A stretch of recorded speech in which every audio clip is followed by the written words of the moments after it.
Di daerah Chinatown hampir terjadi clash ketika seorang mahasiswa yang tidak dikenal mahu memaksa sebuah toko Tionghoa supaya buka. Bully bertindak tegas dan mengusirnya. Edi Wirjantoro juga hampir berkelahi karena ia mencegah pencegalan sebuah mobil.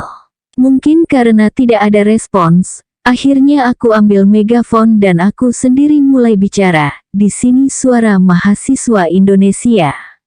Di sini adalah demonstran-demonstran mahasiswa dari Jakarta yang tergabung dalam KAMI.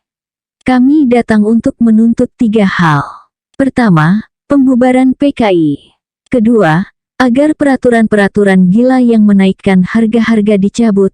Dan ketiga, agar menteri-menteri korup, Gestapo dan pelintat-pelintut diritul dari kabinet, atau aku katakan bahwa perjuangan mahasiswa adalah identik dengan perjuangan rakyat. Bila ada masa ABRI, aku katakan bahwa ABRI sebagai anak revolusi adalah saudara dari mahasiswa-mahasiswa karena mahasiswa-mahasiswa juga anak revolusi. Kira-kira jam 12 rombongan kami di-stop oleh 2 orang mahasiswa. Coba dengarkan apa yang dikatakan oleh Bung Karno, dia maki-maki mahasiswa, katanya sambil menyodorkan radio ansistor yang dibawanya. Baru pada saat itulah aku tahu bagaimana sikap Bung Karno. Reaksi pertama para mahasiswa adalah marah. Aku juga mendongkol sekali pada Bung Karno, Bully juga, dan kukira kawan-kawan lainnya. Mulai saat itulah emosi berbicara. Semua tekanan-tekanan yang dirasakan tiba-tiba meledak. Bully ikut-ikutan pegang megafon dan ia berteriak-teriak di depan asrama tentara. Saudara-saudara dari ABRI juga menekan keras bukan. Tidak pelor. Karena itu bantulah perjuangan kami, atau apakah saudara-saudara tahu bahwa banyak menteri-menteri goblok itu punya anjing herder? Tahukah saudara apa yang dimakan anjing ini? Tiap hari makan susu dan telur. Sedangkan rakyat Indonesia tidak mampu seperti ini. Minum teh atau kopi saja tidak pakai gula. Berapa biaya perawatannya sebulan? Rp150.000 lebih besar dari gaji perwira yang manapun juga. Nasib kita lebih buruk daripada anjing. Dan kalau aku pegang megafon, langsung aku bicara, kita tuntut menteri-menteri Gestapo, menteri-menteri goblok dan tukang kawin, turun dari kabinet. Rakyat menuntut Subandrio menteri Gestapo yang tangannya berlumuran darah pahlawan revolusi supaya minggir. Kita tuntut agar Khairul Saleh, menteri kenaikan harga dan Catut supaya turun. Kita tuntut Suryadi, konseptor kenaikan harga, supaya diritul. Dan JD Masih, Sumatno SH dan Yusuf Muda dalam supaya minggir. Tuntutan kami adalah tuntutan rakyat dan seterusnya. Waktu itu perasaan takut tidak ada sama sekali. Rombongan sastra psikologi mencegat mobil-mobil menteri. Mobil Sukendro dikerumuni oleh mahasiswa dan ia kelihatan nunjukkan jempolnya. Mobil Ruslan dipotong, dicegat oleh jeep yang dikendarai oleh mahasiswa dan Ruslan dikerumuni. Ia hanya senyum-senyum saja. Memang hari itu mahasiswa adalah raja jalanan. Pukul 2 rombongan pulang, dan masih segar dalam ingatanku suara nyanyian. Di sini kita bertemu lagi. Di sini kita bertemu lagi ganyang-ganyang menteri goblok. Bagian rombongan besar yang tidak kuikuti lebih hebat lagi pengalamannya. Mereka mendesak terus ke pintu istana. Cakrabirawa tidak dapat menahan keadaan dan mereka menembakkan tembakan peringatan ke atas bertubi-tubi. Mahasiswa-mahasiswa mendatangi Cakra yang menembak. Secara histeris ia mencekik leher bajunya. Kau juga punya istri bukan?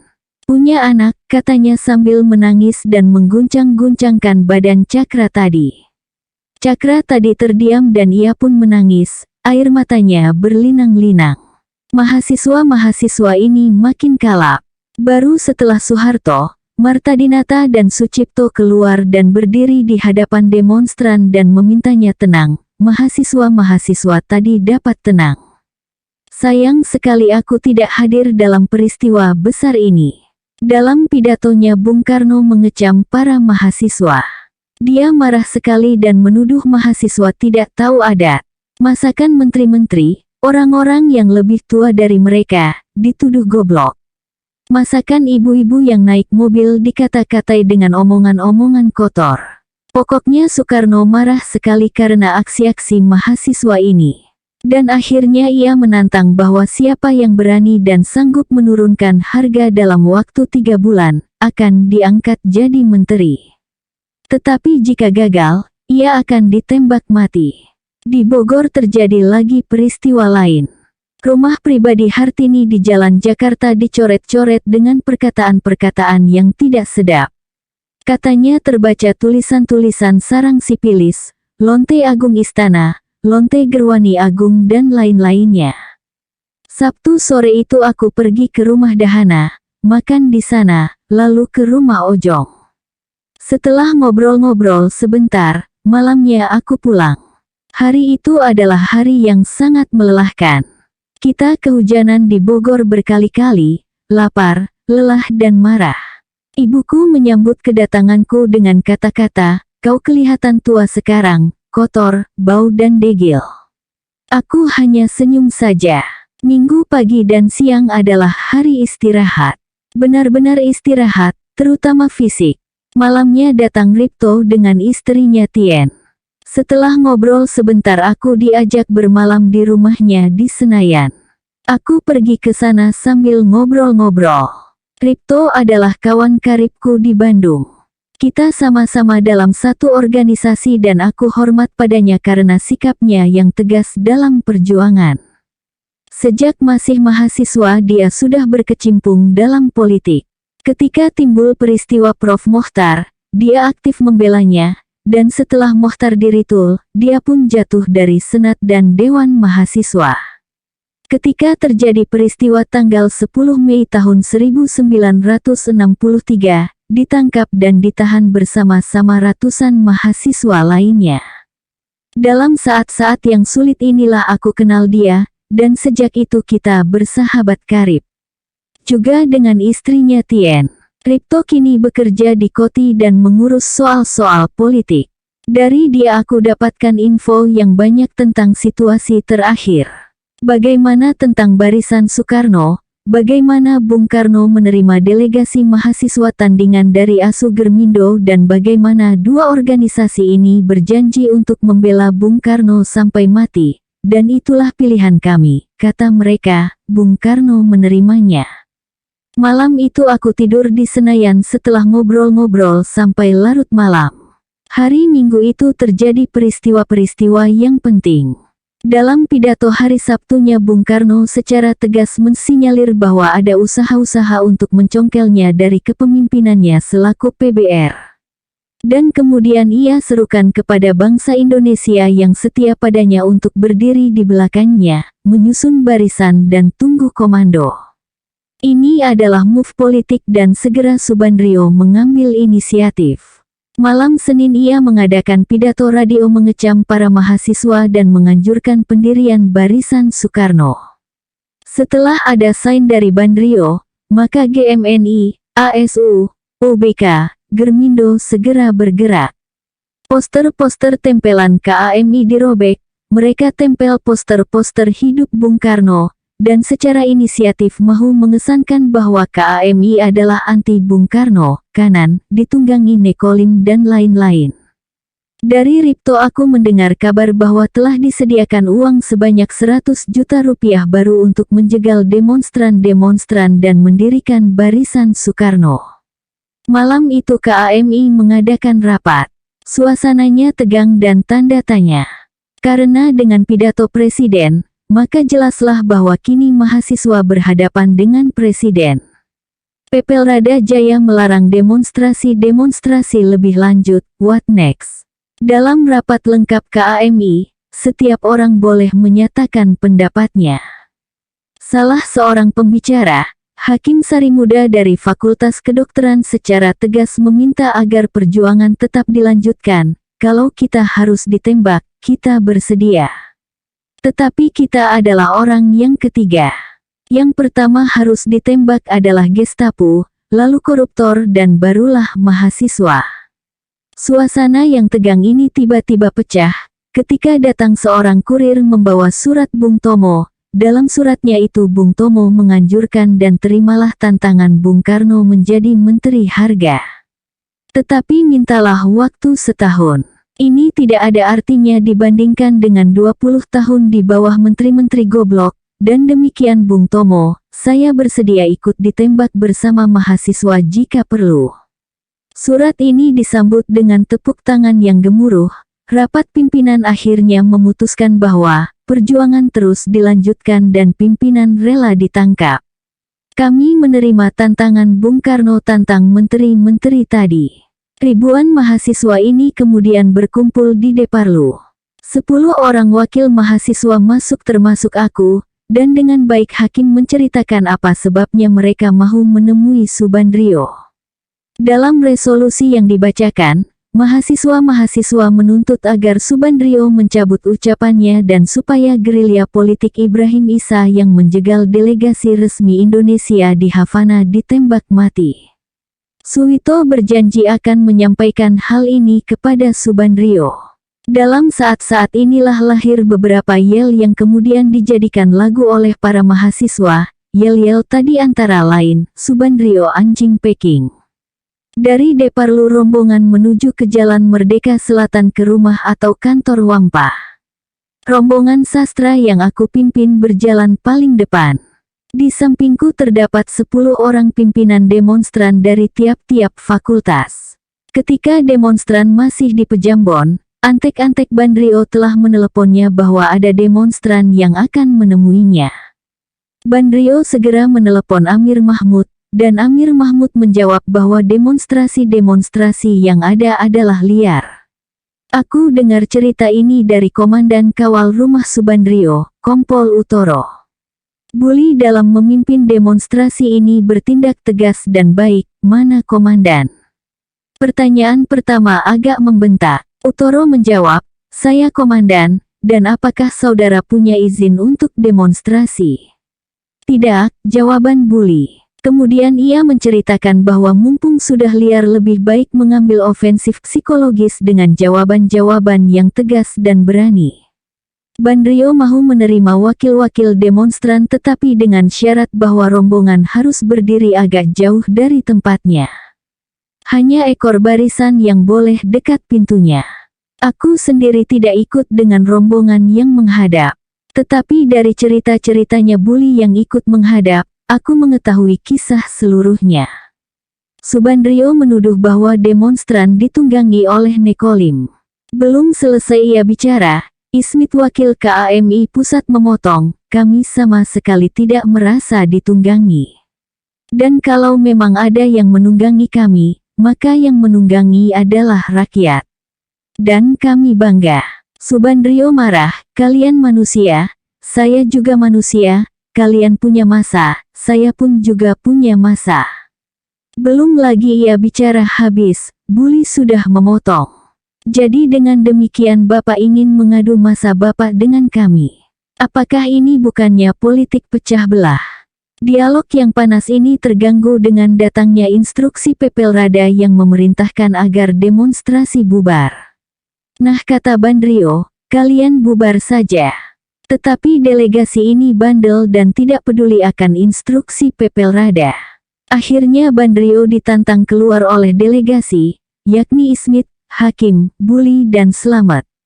Bandrio menolak, untuk apa saya keluar jika saya menjadi bahan ejekan.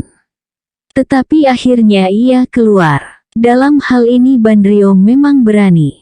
Secara singkat dan jelas ia katakan bahwa bukannya untuk merendahkan demonstrasi-demonstrasi mahasiswa. Ia hanya minta kewaspadaan mahasiswa agar mereka jangan ditunggangi oleh siapapun juga. Setelah demonstrasi akan pulang, seorang perwira meminta agar 4 orang penanggung jawab demonstran datang ke garnisun untuk berdiskusi. Kita semua tahu bahwa mereka akan ditahan. Semuanya menolak dengan alasan jika para demonstran tidak melihat pimpinan pulang, maka mereka akan mengamuk.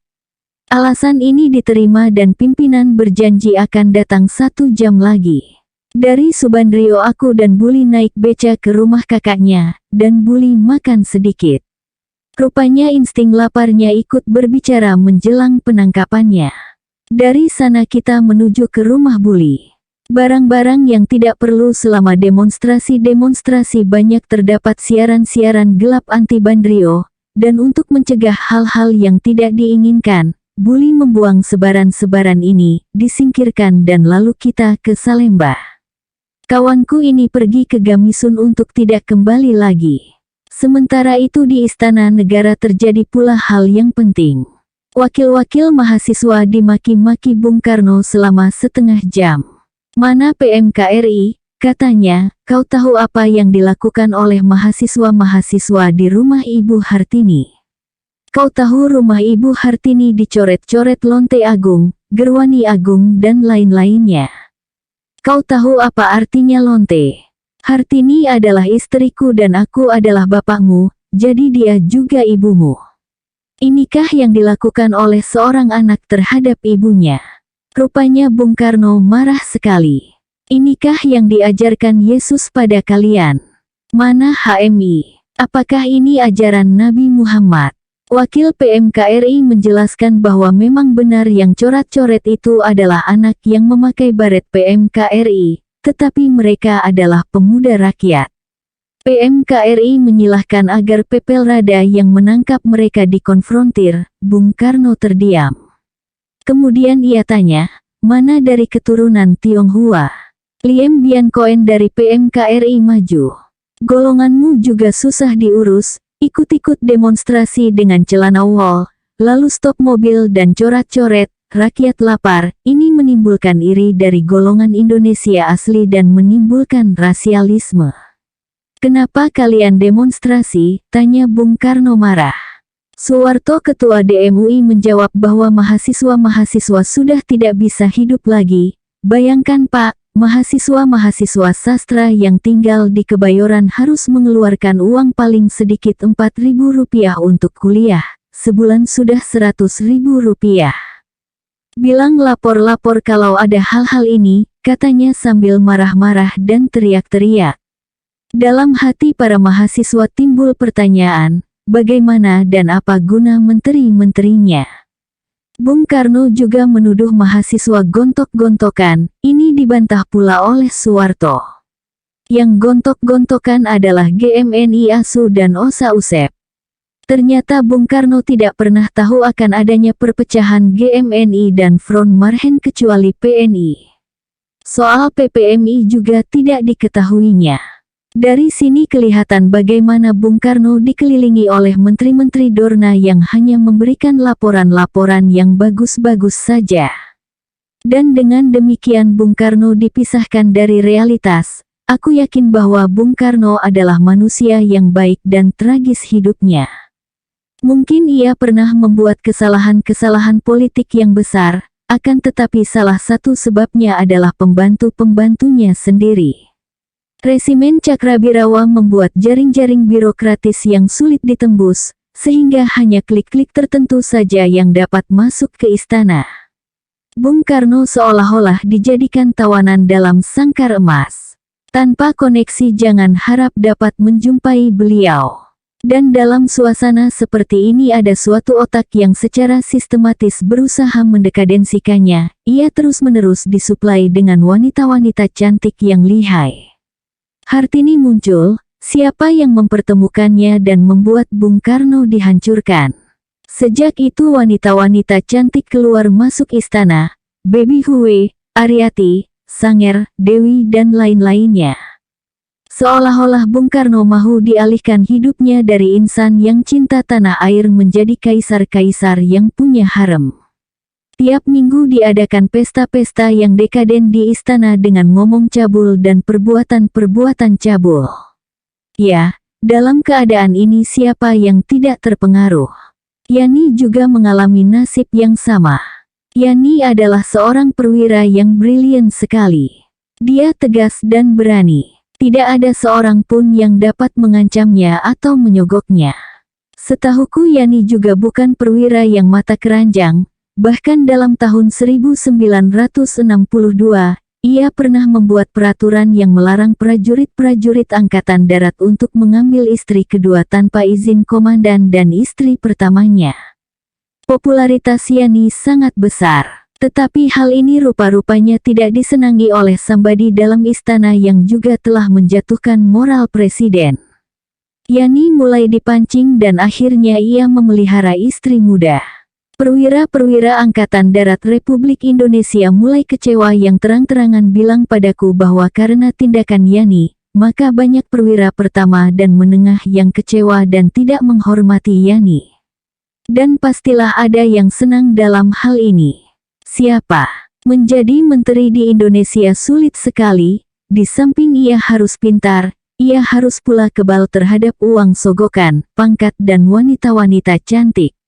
Jam 10 malam aku sampai di rumah. Di rumah sudah ada Lukman yang nongkrong dan terpaksa aku ngobrol-ngobrol lagi walaupun aku sudah lapar dan lelah.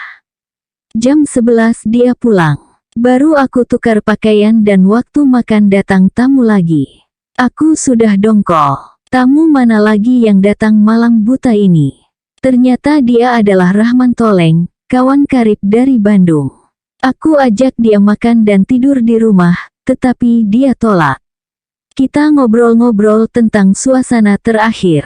Ternyata dia adalah wakil dari mahasiswa-mahasiswa Bandung yang datang untuk menemui Soeharto, Nasution dan juga menyampaikan petisi mahasiswa Bandung pada Bung Karno. Di Bandung juga terjadi demonstrasi-demonstrasi. Mereka menyerbu Braga dan coret-coret seperti mahasiswa Jakarta. Gedung MPRS ditulisi sebagai gedung komedi dan di dalamnya terbaca ada orang pikun, tugu dibilang celana, jawaban spontan mahasiswa atas pidato Bung Karno di Bogor. Mahasiswa-mahasiswa ITB merencanakan untuk long march jalan kaki ke Jakarta, akan tetapi di-stop di Padalarang. Besoknya baru aku tahu bahwa kampus ITB diserbu oleh GMNI, CGMI dan orang-orang bayaran mereka. Laboratorium Mahu dibakar dan perpustakaan Kentucky Kontak Tim Mahu dibakar pula. Rahman juga bercerita bagaimana Aji telah melarang barisan Soekarno dan menangkap 75 orang tokohnya di ITB. Jam 12 Rahman pulang, aku makan dan tidur. Keesokan harinya tidak ada acara apa-apa. Sambil mengisi waktu aku mengadakan diskusi terbuka dengan kira-kira 60 mahasiswa sastra psikologi. Di hadapan mereka aku bacakan petisi mahasiswa Bandung yang aku dapat dari Rahman. Isinya bagus sekali. Mereka minta agar Bung Karno melihat kenyataan yang ada sekarang, tidak hanya dari tembok-tembok Istana Tampak Siring, Bogor, Cipanas atau Istana Merdeka. Keluarlah dari mobil-mobil Mapala dan Jakarta Bypass dan lihatlah kenyataan, demikian suara mahasiswa Bandung. Setelah selesai aku memimpin rapat majalah Mapala yang kini bernama Sastranesia.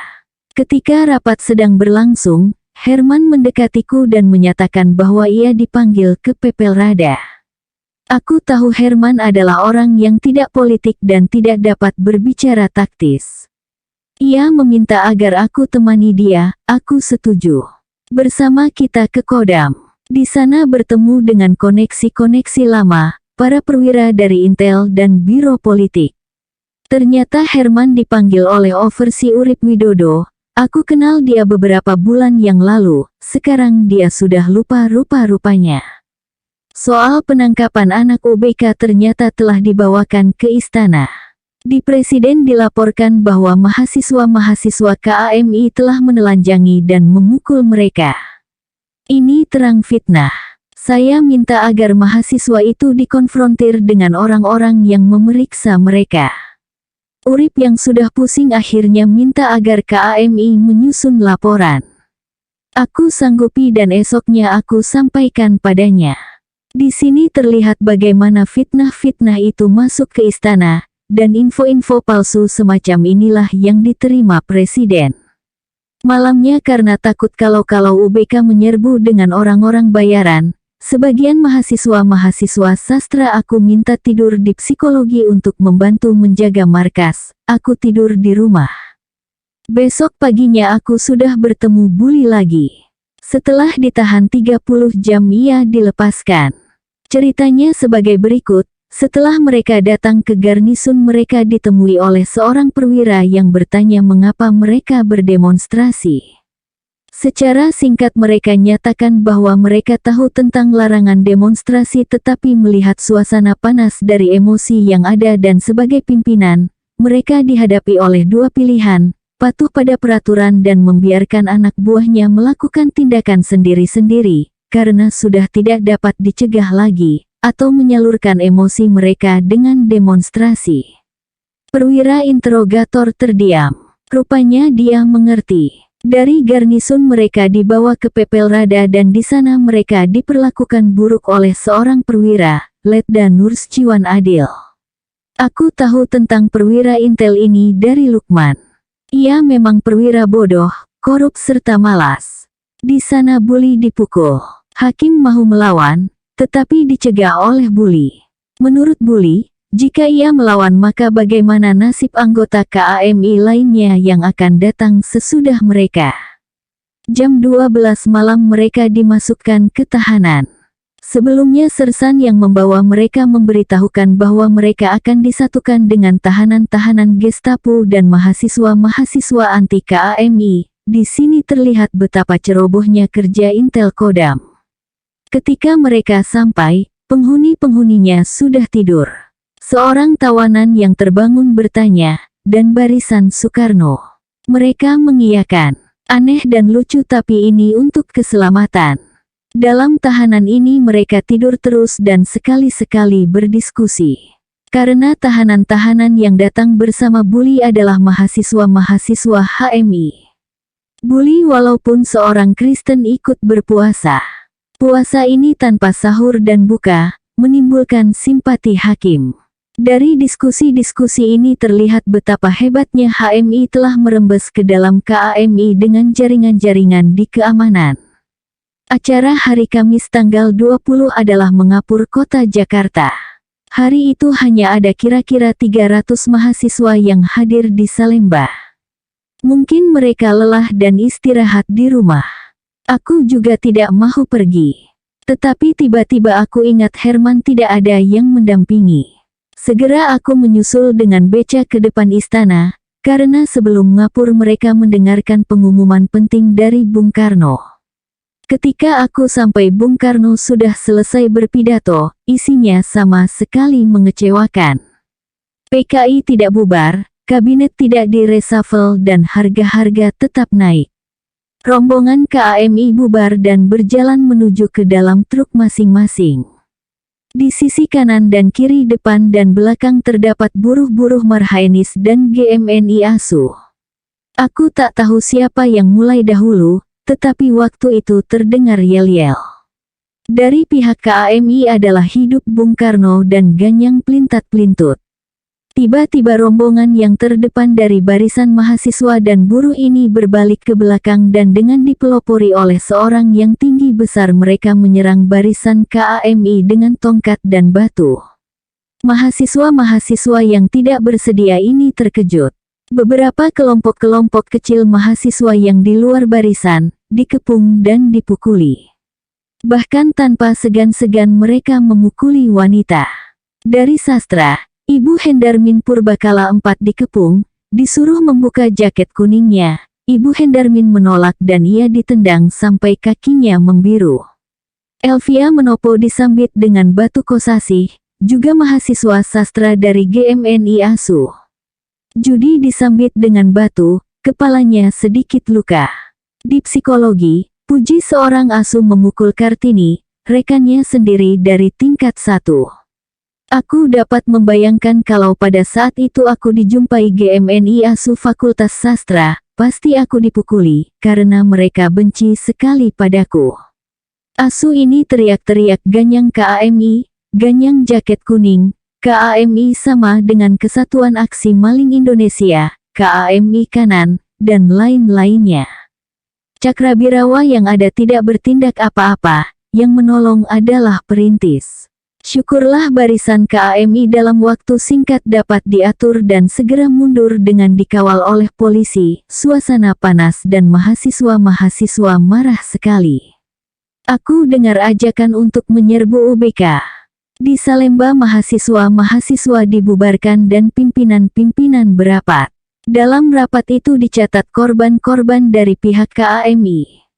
Pimpinan rapat tegas-tegas mengejek tentara kerajaan Cakrabirawa yang tidak bertindak. Aku mengadukan Sumarji, Komisariat GMNI ASU Sastra.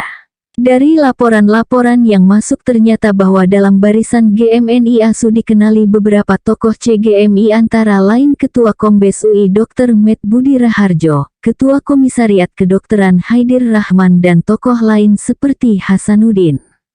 Jadi jelas dalam rombongan ini terdapat oknum-oknum PKI. Aku merasa bahwa dalam barisan buruhnya banyak terdapat sopsi dan orang-orang bayaran. Beberapa jam Jakarta dikuasai oleh GMNI. Bila mereka bertemu dengan jaket kuning, mahasiswa ini akan di-stop dan dipukuli. Ada beberapa mahasiswa yang dipukuli sampai terpaksa masuk rumah sakit. Tetapi dalam waktu sebentar saja mahasiswa-mahasiswa anti-ASU cepat bersiap dan mereka datang ke arah Salemba. Malamnya bersama Herman, Ito, Aswad, aku pergi ke Ruslan Abdul Ghani. Di sana telah ada pimpinan KAMI. Dalam pembicaraan yang baik sekali kita jelaskan duduk persoalan peristiwa fitnahan UBK terhadap KAMI di mana Herman tersangkut sebagai algojo. Juga dijelaskan peristiwa-peristiwa terakhir dan pada akhirnya kita berdialog tentang barisan Soekarno. Ruslan menyatakan secara halus bahwa barisan Soekarno adalah usaha-usaha dari orang yang tidak punya masa, yakni Subandrio untuk menunggangi ucapan Bung Karno.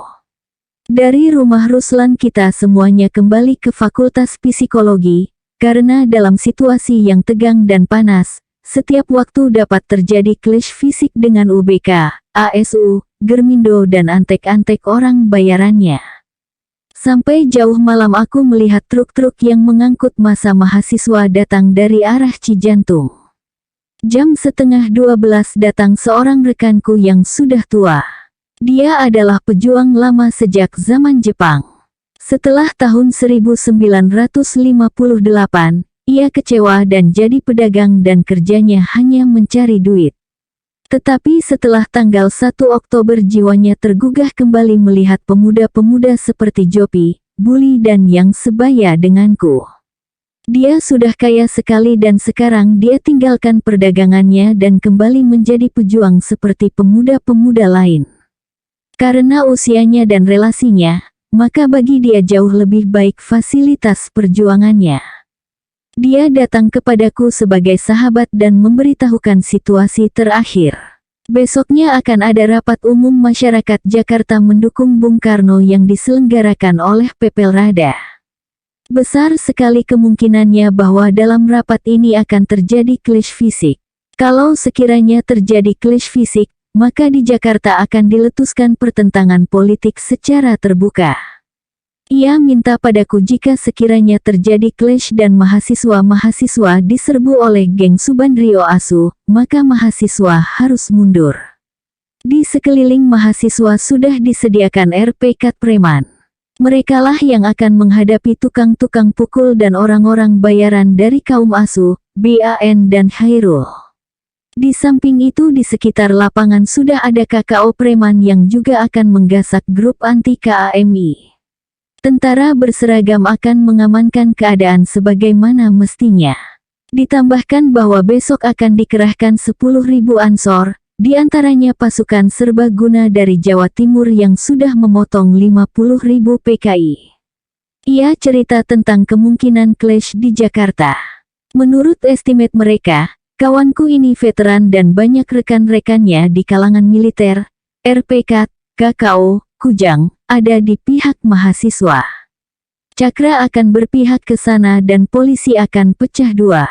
Sebelum ia pulang ia mau kasih saya uang tapi saya tolak walaupun pada saat ini uang di sakuku hanya 1.500 rupiah. Malam itu ia bertindak baik sekali seperti ayah terhadapku. Pagi itu aku bangun dengan perasaan resah dan agak khawatir melihat situasi yang makin memburuk. Dan kebanyakan orang-orang datang dengan tekad untuk berkelahi. Selama rapat umum tadi perhatian sama sekali tidak ke pembicaraan, tetapi pada situasi keamanan. Sampai akhir rapat tidak terjadi apa-apa.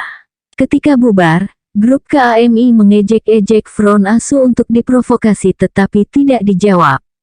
Rupa-rupanya mereka takut karena rombongan KAMI sangat besar membawa besi dan memakai sepatu Lars, pendeknya combat ready. Di sekeliling Front ASU ini terdapat Ansor, PPI Katolik dan lain-lainnya yang juga siap untuk berkelahi. Akhirnya rapat bubar. Jalan kaki dari Banteng ke Salemba cukup melelahkan. Dan sepanjang jalan terdengar nyanyian-nyanyian Nining yang tetap segar dan nyaring, sinis tetapi humoris. Kami menilai Dorna itu Haji Peking. Kami menilai Dorna itu pelintat-pelintut. Kami menilai Dorna itu tujang lalar. Kami menilai Dorna itu antek Gestapo. Hai Dor jing tetet dan seterusnya atau ada botol kosong, isi air gula. Ada menteri banyak omong, hampa isinya. Agar Bung Karno tidak marah, maka lagu menteri goblok kita rubah terpinter-pinter-pinter. Menteri-menteri sudah pinter, menteri-menteri sudah pinter. Tapi harga bensin tetap muter. Diselingi dengan humor Gani yang tajam menusuk, yang mulia mahasiswa, kau tahu sekarang bahwa menteri-menteri sudah pinter, tetapi pinteran kita. Nani kita angkat jadi menteri demonstran, mau nggak lu? Paling enak jadi mahasiswa. Bayar bas cuma 200. Menteri-menteri pada kecewa. Mahasiswa berjuang terus. Dan anak-anak UKI juga tidak mau kalah dengan suara Nining. Mereka nyanyi lagu Haleluya. Subandrio Haji Peking, Haleluya. Subandrio pelintat-pelintut, Haleluya. Ahmadi tukang jilat, Haleluya. UBK diperalat, haleluya. Dan seterusnya. Lagu-lagu ini dinyanyikan di depan bioskop Megaria dan menteri-menteri yang sombong kini dijatuhkan gengsinya, dibuka rahasianya, ditunjuk hidungnya oleh mahasiswa, dan aku juga merasa bangga oleh kawan-kawanku sendiri, Herman, Gani, Nining, juga Endang dan Jono. Ya, oleh kesuma-kesuma bangsa. Kepada Nining aku katakan bahwa kalau Bandrio menang, maka kita jangan harap punya future. Jangan harap untuk jangan jadi pegawai tinggi, kita semua sudah masuk daftar hitamnya, terutama Herman, Nining dan aku sendiri. Ketika aku sedang minum es, ternyata ada insiden lagi. Kosasih seorang mahasiswa GMNI yang melempar Elvira dengan batu, dipukul oleh Bully. Kosasih adalah kawanku yang baik 4 tahun yang lalu. Baru-baru dia adalah seorang pembela Manikebu yang gigih.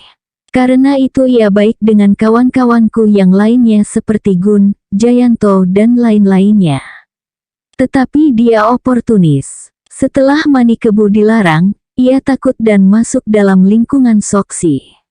Setelah Soksi diganyang ia jadi GMNI. Tetapi padaku ia nyatakan bahwa ia tetap setia pada garis perjuangan yang lama. Aku hanya diam-diam saja. Padahal ia masuk GMNI untuk keuntungan pribadinya, karena LKN menjanjikan bahwa ia akan dicalonkan jadi dosen melalui PNI, petualangannya membuat dia dibenci kawan-kawan lainnya. Siang itu dia dipukuli Bully. Dan ini adalah upah yang wajar bagi seorang oportunis. Malam itu aku tidur di Fakultas Psikologi, aku lelah sekali. Lusa Lebaran dan tahun yang lama akan segera berlalu. Tetapi kenang-kenangan demonstrasi akan tetap hidup. Dia adalah batu tapal daripada perjuangan mahasiswa Indonesia. Batu tapal dalam revolusi Indonesia dan batu tapal dalam sejarah Indonesia. Karena yang dibelanya adalah keadilan dan kejujuran. Jakarta tanggal 25 Januari tahun 1966.